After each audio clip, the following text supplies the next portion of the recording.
They say that when you lose someone close, the world slows down just enough for you to notice things you normally wouldn't. The cracks in a handshake, the pauses between condolences, the way certain people avoid your eyes like grief is contagious. That morning I buried my mother. It was one of those overcast fall days where the sky pressed low, like it was trying to suffocate the whole town. The air carried the scent of damp leaves and cut grass from the cemetery grounds, the kind of smell that clings to your coat long after you've left. I remember my shoes sinking slightly into the soil as I stood beside the casket, Haley's hand in mine, or rather, my hand in hers. It's strange, but I knew something was wrong before anything happened. Call it gut instinct or something more primal. I just knew. Haley had been composed all morning, almost too composed. Not in a way that would make someone suspicious if they didn't know her, but I did. This was a woman who teared up during dog food commercials, who couldn't even say the word funeral without her voice catching. Yet here she was, standing as still as stone, expression unreadable, lips set in a line like she was holding back irritation, not sorrow. We stood in silence as the minister read the final rites. My sister wept openly beside me, her sobs muffled by the sleeve of her coat. Cousins, neighbors, and a few old friends of the family stood in a solemn ring around the grave, heads bowed, a few dabbing at their eyes. The priest's voice felt distant, like it was underwater. I barely heard a word of it. Then, in the middle of it all, just as they were about to lower the casket, Haley let go of my hand. I didn't immediately look. I just felt it, the cold return of air between our palms. I turned my head and watched her step back quietly, heels clicking against the brick path. Her movement was fluid, practiced. She didn't glance at me or excuse herself. She just walked like she had somewhere else to be. That was the first crack. She made her way across the edge of the cemetery to where a man was standing alone under a large black umbrella. He looked out of place. Not because he wasn't dressed properly. On the contrary, he was overdressed. Tailored suit, Italian shoes, the kind of watch that's more about status than timekeeping. He was clean-cut, with the kind of neatness that's more curated than natural. His posture was military straight, businesslike, calculated. I watched from across the grave as they spoke. Haley's body language shifted. She leaned in slightly as she handed him something small and folded. Paper, maybe an envelope. He took it quickly and tucked it into the inside of his jacket. They exchanged a few more words. I couldn't hear them. But then she did something that made my stomach turn. She touched his arm. Just briefly, just above the elbow. The way you do when you've touched someone before. It wasn't a friendly pat. It wasn't a casual gesture. It wasn't mate, familiar in a way that betrayed history. I moved toward them without realizing. My feet just started walking. I didn't have a plan, no words in mind. I just needed to get closer. As I approached, the man seemed to notice me and nodded toward Haley, then made a quick exit down the cemetery's side path. His umbrella bobbed away into the gray mist until he disappeared behind a row of tombstones. Haley turned as I got to her, smoothing her coat and offering a faint, closed-mouthed smile. "Who was that?" I asked, my voice quieter than I meant. She blinked, just once, then looked back toward the grave. "He's with the foundation," she said. "One of the donors. He came to express condolences and drop off something for the children's drive next month." I didn't want to interrupt the service. I studied her face, searching for cracks. She had this polished way of delivering explanations that sounded just rehearsed enough to be convincing. "He looked familiar," I said. Her eyebrows lifted slightly. "You probably saw him at last year's charity gala. He's been around." Then she smiled again, warmer this time, like she was trying to end the conversation before it truly began. "Don't overthink it, Nathan. Today's not about work or strangers. It's about your mom." She took my hand again before I could say anything else, lacing our fingers together with a gentle pressure that felt off. Not because of the gesture itself, but because I knew it was exactly what I needed to feel grounded. And she knew that too. The rest of the service passed in a blur. People took turns shoveling a bit of dirt onto the casket. I did it last. The sound it made, soft, final, stayed in my ears long after everyone else had left. Afterward, back at the reception hall, things didn't feel right. Haley moved through the room like a hostess, not a grieving daughter-in-law. She accepted sympathy with grace, smiled for pictures next to floral arrangements, and laughed once. Actually laughed.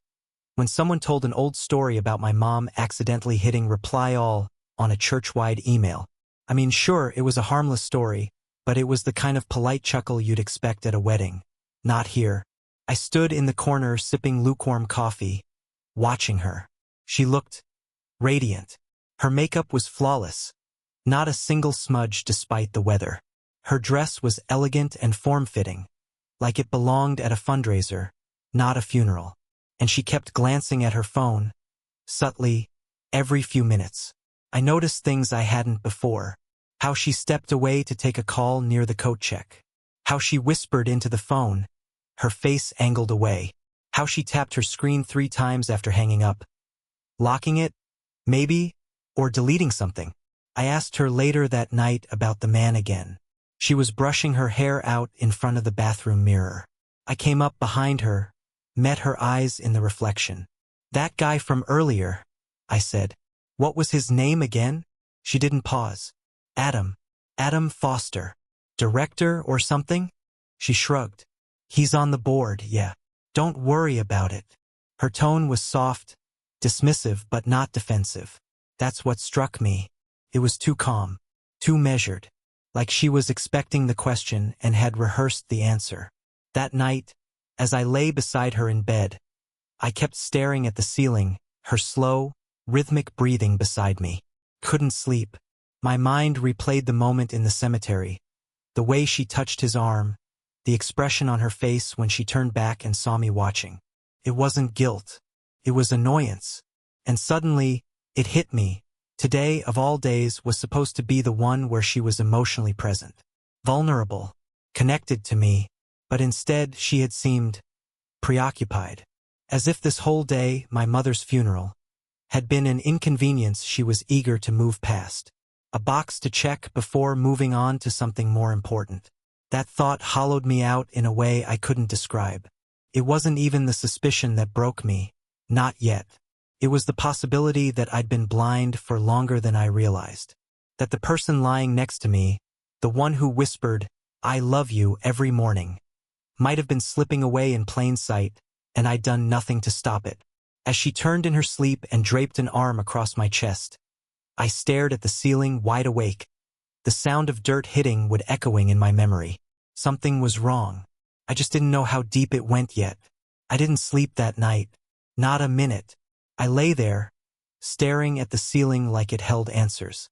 Haley was curled beside me, breathing evenly, lost in a dream I didn't belong to. At some point, she murmured something in her sleep, a name maybe. I couldn't make it out, but it wasn't mine. I stared up into the darkness, and my mind started to spiral. It began with small things. Haley's wardrobe, for one. A few months ago, she swapped out her usual jeans and cozy sweaters for silk blouses, tailored pants, and sharp heels. I noticed, sure, but when I said something, she brushed it off with a laugh. "I just want to feel put together," she'd said. You know, confident, grown up. That made sense on the surface. But I couldn't remember the last time she'd dressed up for me. Then came the phone. She used to leave it on the kitchen counter while we made dinner or watched TV. Now it was always face down, often locked in the glove compartment when she got home. She claimed she wanted to be present, to unplug. But it rang once last week, late, and she practically dove for it. I asked who it was. She said it was just a spam call. But her voice had gone tight, her smile brittle. And then there was the charity work. It started innocently. She volunteered once a month at a local foundation for underprivileged kids. That was something I admired about her empathy. But it snowballed fast.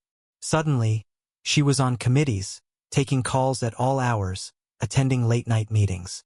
She started mentioning Adam more often. Adam wants to expand the scholarship program. Adam thinks we should target donors in tech. At first, I didn't think much of it. He was her boss. But then I caught her smiling at her phone, cheeks flushed, after reading a text. When I asked what was so funny, she said, "Just something Adam said. Just something. Adam." The name stuck in my head like a splinter. I kept telling myself I was being paranoid, insecure, maybe even a little jealous. But the more I looked back, the more I saw how far things had shifted. Haley had grown distant, like she was slowly replacing our life with another one. One she didn't invite me into. We hadn't been on a real vacation in over a year. Every time I suggested something, she found a reason to say no. The timing's off. Work is crazy. The nonprofit's hosting a gala next month. I can't miss that. We used to plan trips together over dinner. Rome, Banff, even just weekends upstate. I remembered how she used to circle dates on the calendar, make packing lists, obsess over hotel reviews. Now the calendar was blank. The bag sat untouched in the closet. I didn't even realize how much I missed her until she was already gone. Even though she was still sleeping in the same bed, she stopped asking about my business. We used to talk about everything: strategy, risks, growth, people I was thinking of hiring. She had a great mind for numbers and she cared. Or at least she used to. These days, I'd come home with news and get nothing more than a nod.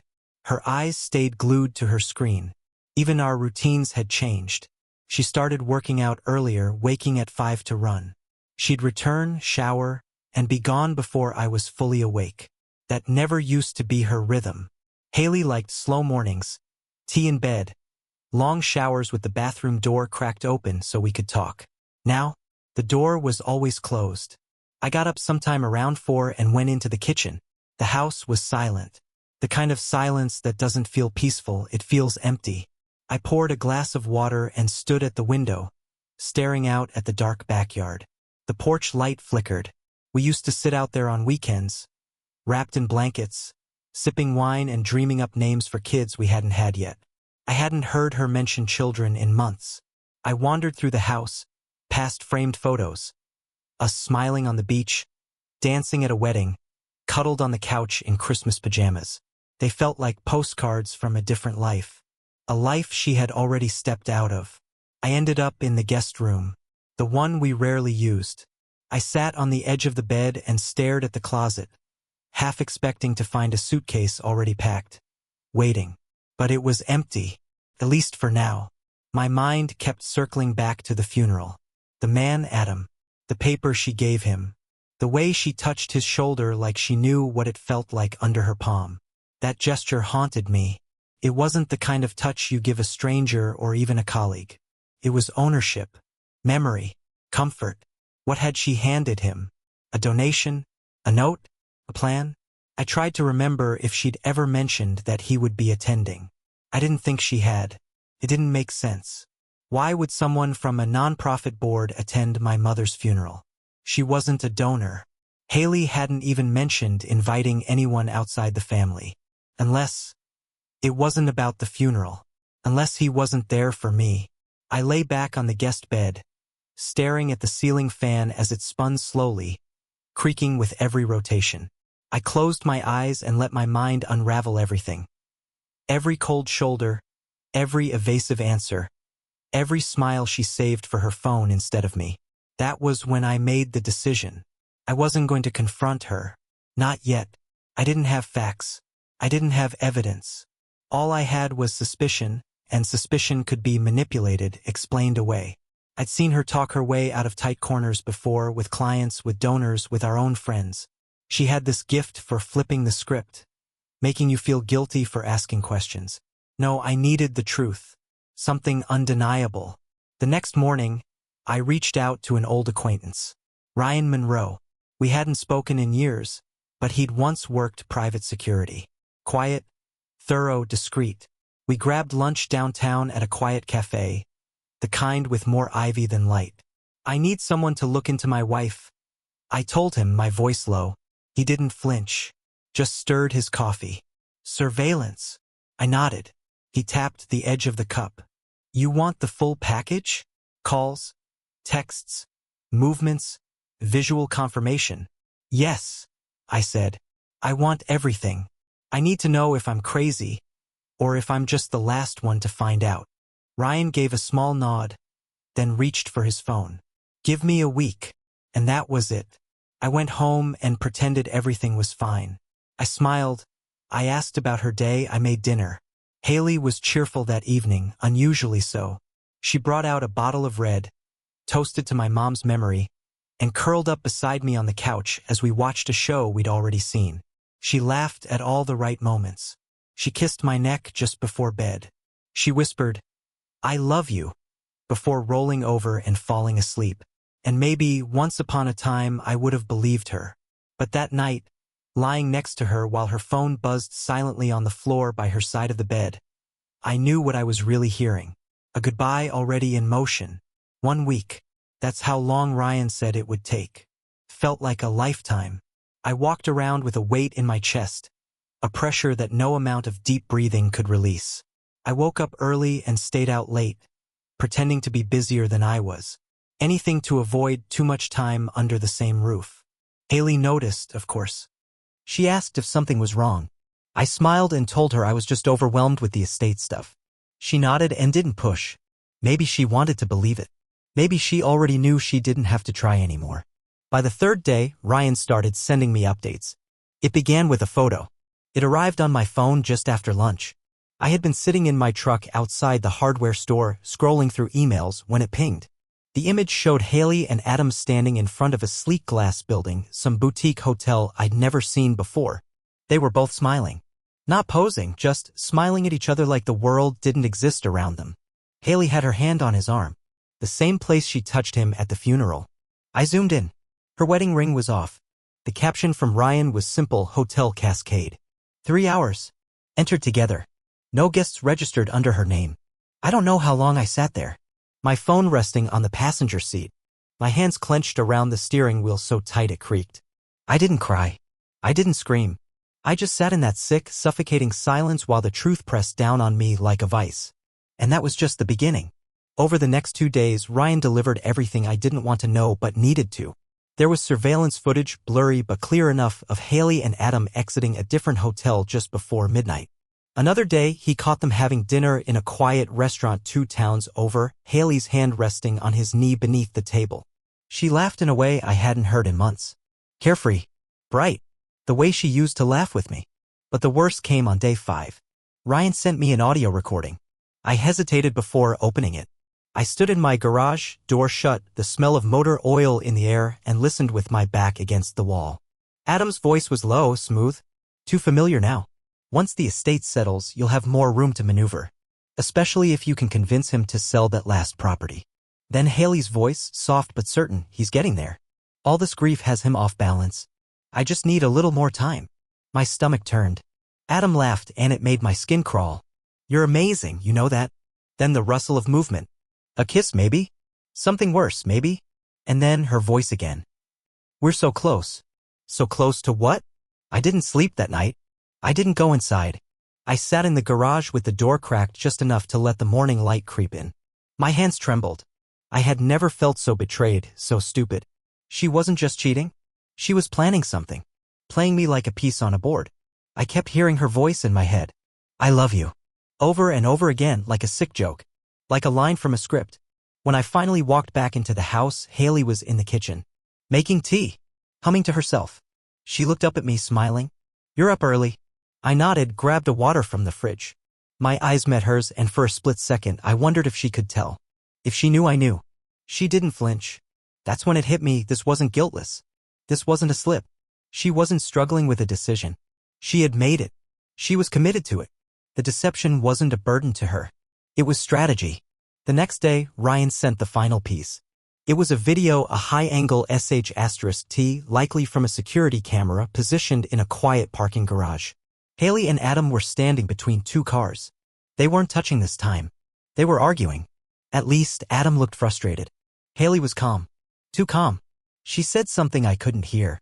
He turned away, pacing, and then turned back and pointed at her. She stepped in, placed a hand on his chest, smiled. And just like that, the tension vanished. He smiled back. She leaned in, whispered something. He nodded. They kissed. And just like that, they walked off together.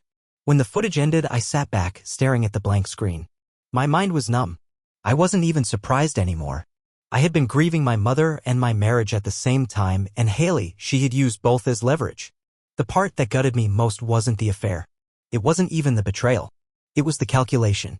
This woman, who once held my hand through surgeries, celebrated my small victories, cried with me in the car after my father died, the same woman was now plotting how to untangle herself from our life for profit.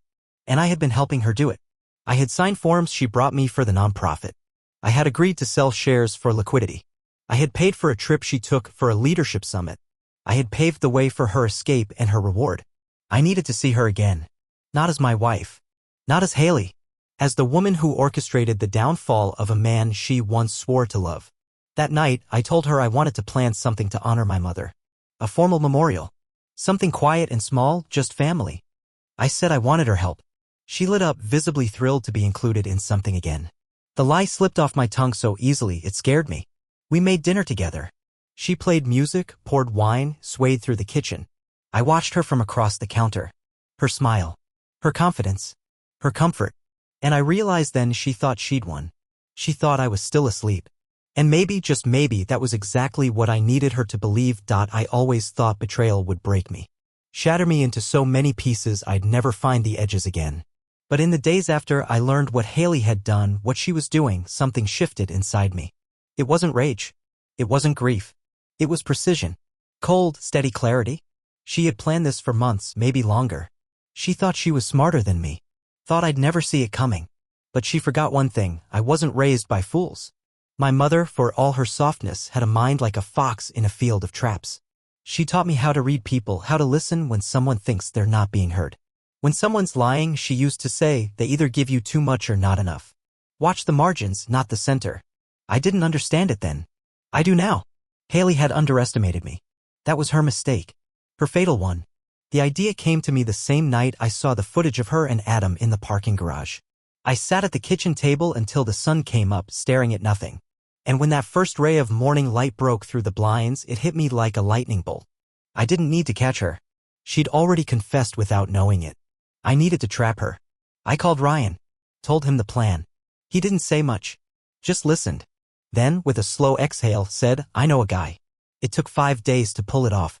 5 days of whispered meetings, encrypted texts, burner phones, and favors I never thought I'd cash in. It felt like something out of a novel, too surreal to be real. But the deeper I got, the more the details fell into place like dominoes toppling. The funeral had already happened. At least, the one she attended. What Haley didn't know was that the body inside the casket was not my mother's. My mother was alive. It started months ago. After her cancer went into remission, the doctors recommended a long-term care facility to monitor her recovery. But she didn't want that. She wanted space. Peace. If I'm going to live, she told me, I want to live. So we made arrangements. Quiet ones. She disappeared from public life. Closed her accounts. Cut off her phone. Moved into a secure location under a new identity, a cabin upstate owned by an old friend of my father's. Not even my sister knew. Only me. And Haley? She thought the worst had happened. Because I let her. I told her mom had relapsed. That it was quick. Tragic. She offered empty condolences, touched my arm gently, and went to pour herself a glass of wine. I arranged the fake funeral over 3 weeks. It cost more than I care to admit. Actors to play mourners. An embalming artist. A closed casket. A hired minister. The whole thing carefully choreographed. Not because I wanted to mourn, but because I wanted her to speak. Ryan's team planted a mic in her coat. Tiny. Undetectable. Fed directly to a receiver in the car parked across the street. Inside it sat my attorney, headphones on, recorder running. And sure enough, she gave us everything. I remember standing at the grave site that day, the air damp with that same fall chill, watching Haley slip away from the group. Just like before.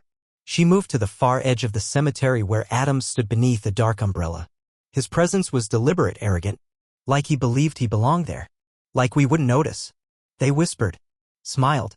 I stepped closer, heart pounding, keeping my distance but close enough to hear fragments. We're almost there. He believes everything. Liquidation will be simple after this. Then she said it. Just a little longer and we'll have it all. I didn't blink. Didn't flinch. I let her talk. I watched her mouth move, her face settle into that calculated mask I now knew too well. When they embraced, I felt nothing. Not anger. Not heartbreak. Just confirmation. As they parted, Haley slipped back to me, looping her arm through mine like it belonged there. She leaned in, whispered, "You doing okay?" I nodded. "I will be."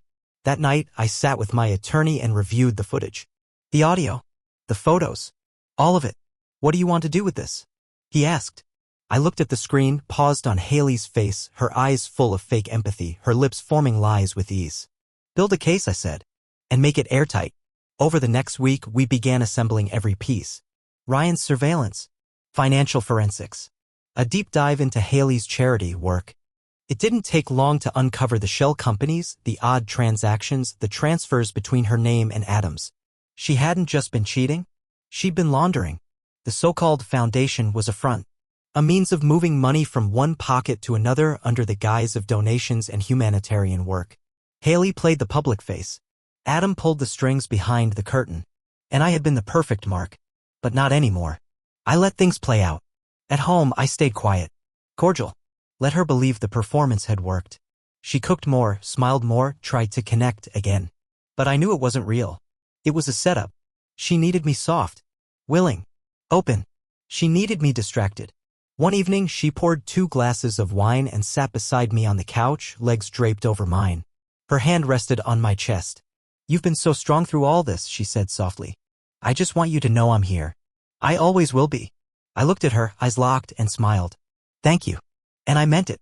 Because every lie she told me from that moment forward would only dig her deeper. The very next day, she called our financial advisor. Said she wanted to revisit some things. The call was recorded. A week later, she asked me to consider putting our second property under her name for tax reasons. I told her I'd think about it. Then I called my lawyer. By the end of the month, the district attorney had everything they needed. The files. The statements. The recordings. The money trail. And they were ready to move. There's a moment right before a storm hits when everything goes still. The wind pauses. Birds disappear. The world holds its breath. That's what it felt like in the days before it all unraveled, for Haley and Adam anyway. For me, it was something different. Controlled. Measured. Calculated. Like standing on a mountaintop and watching an avalanche you triggered roll down on people who thought they were untouchable. After the funeral, Haley and Adam wasted no time. Maybe they thought my grief had softened me, made me easier to mold. Maybe they figured the plan was airtight. Either way, they grew bold. Reckless. Sloppy. The night after the service, Haley sat beside me in our bedroom talking about the future. Her voice was gentle, her tone sympathetic, crafted perfectly for someone who just buried his mother. She rested her hand on mine, her eyes brimming with carefully curated concern. "I know this isn't the best time, but we should really revisit the estate stuff," she said. "You've got so much on your plate. I can take the lead if you want. Handle the paperwork. Just until things calm down." I looked at her, took a beat, and nodded.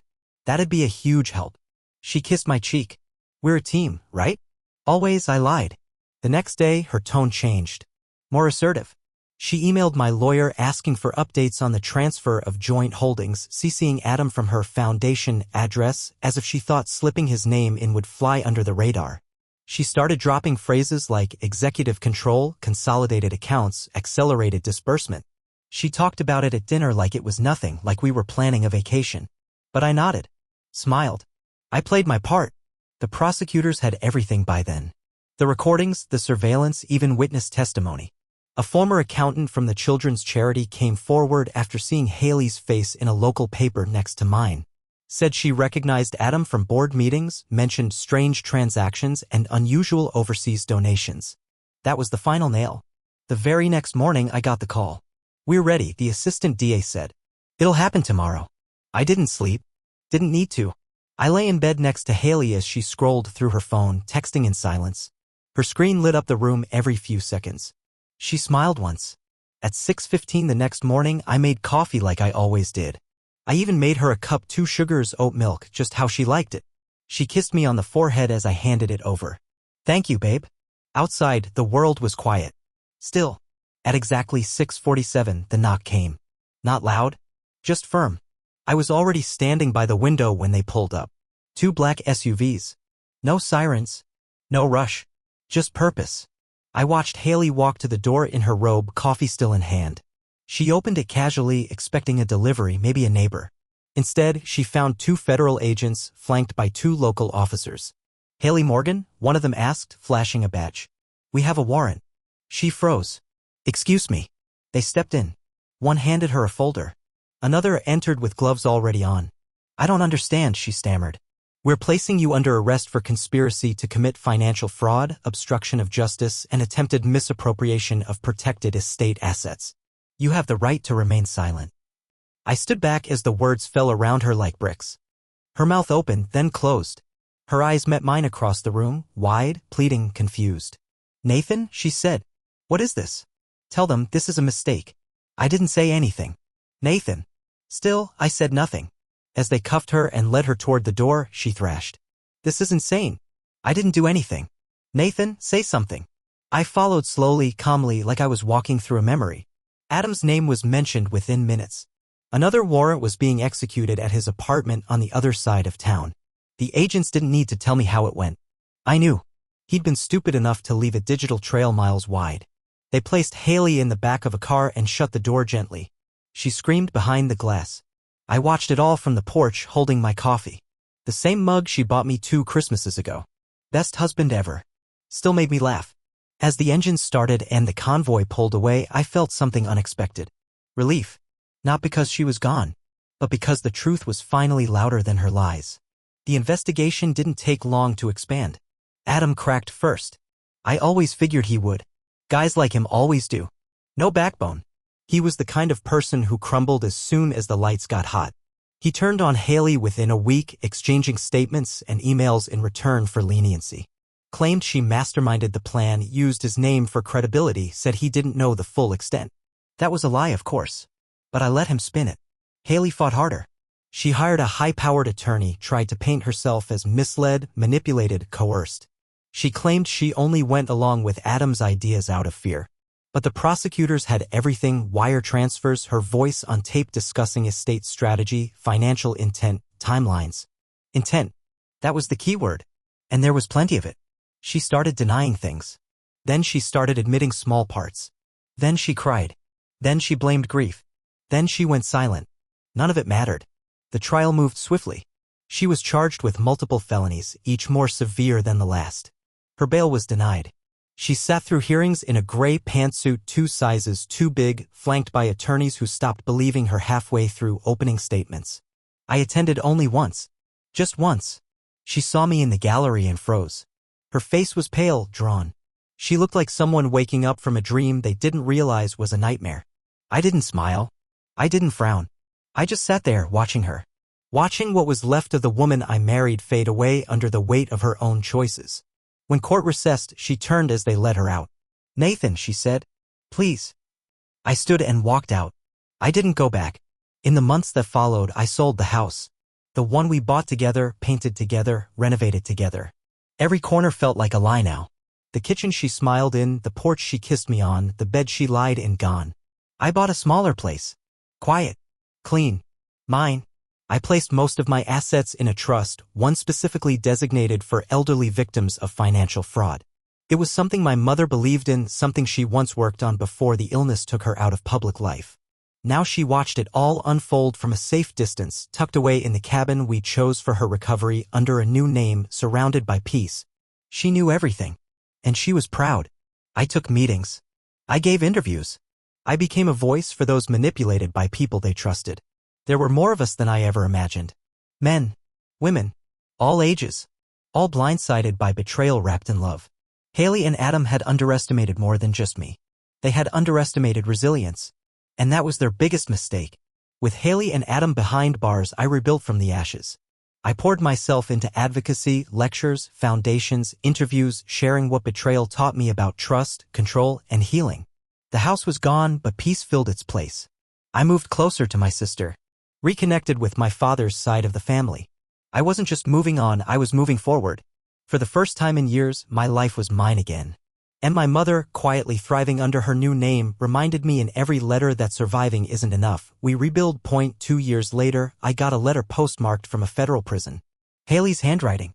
She wrote pages of regret about Adam, the lies, my mother, everything.